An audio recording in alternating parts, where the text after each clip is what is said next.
اعوذ باللہ من الشیطان الرجیم، بسم اللہ الرحمن الرحیم۔ السلام علیکم دوستو۔ کسی جنگل بیابان میں ایک غریب آدمی کا گدھا کیچڑ میں پھنس گیا۔ ایک تو جنگل، دوسرا موسم بہت خراب۔ سردی کے موسم میں تیز ہوا چل رہی تھی اور بارش ہو رہی تھی۔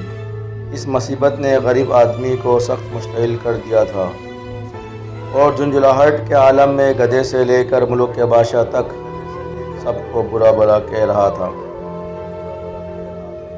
اتفاق ایسا ہوا کہ بادشاہ اپنے لاؤ لشکر کے ساتھ اس طرف سے گزرا اور اس نے یہ بدکلامی اپنے کانوں سے سن لی۔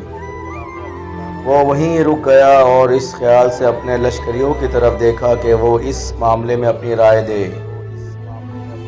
ایک صاحب نے بادشاہ کی منشا سے آگاہ ہو کر کہا، یہ گستاخ واجب القتل ہے۔ اس نے حضور کی شان میں گستاخی کی ہے۔ بادشاہ یہ سن کر مسکرایا اور تحمل سے بولا، بے شک اس نے گستاخی کی ہے، لیکن دراصل اس مصیبت نے اسے حواس باختہ کر دیا ہے جس میں پھنسا ہوا ہے۔ اسے سزا دینے کے مقابلے میں مناسب یہ ہوگا کہ اسے مصیبت سے نکالا جائے اور اس کے ساتھ احسان کیا جائے۔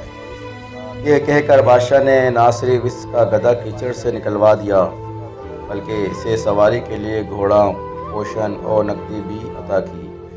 انعام عطا کرنے کے بعد بادشاہ آگے بڑھ گیا تو ایک شخص نے گدھے والا سے کہا، تو نے اپنے ہلاکت میں کوئی کسر نہ چھوڑی تھی، اسے اللہ کا خاص انعام خیال کر کے تیری جان بچ گئی۔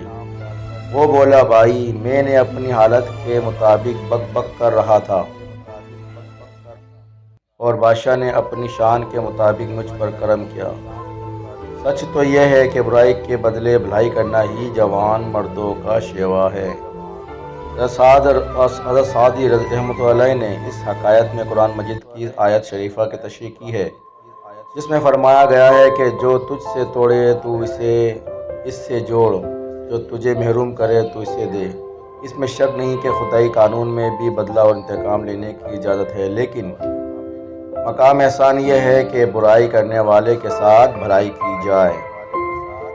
اس ویڈیو کو شیئر کریں، لائک کریں اور سبسکرائب کریں۔ اس پیغام کو دوسروں تک پہنچائیں تاکہ اللہ کسی کی زندگی کو آپ کے ذریعے بدل دے۔ آمین۔ اللہ حافظ۔ اعوذ باللہ من الشیطان الرجیم، بسم اللہ الرحمن الرحیم۔ السلام علیکم دوستو۔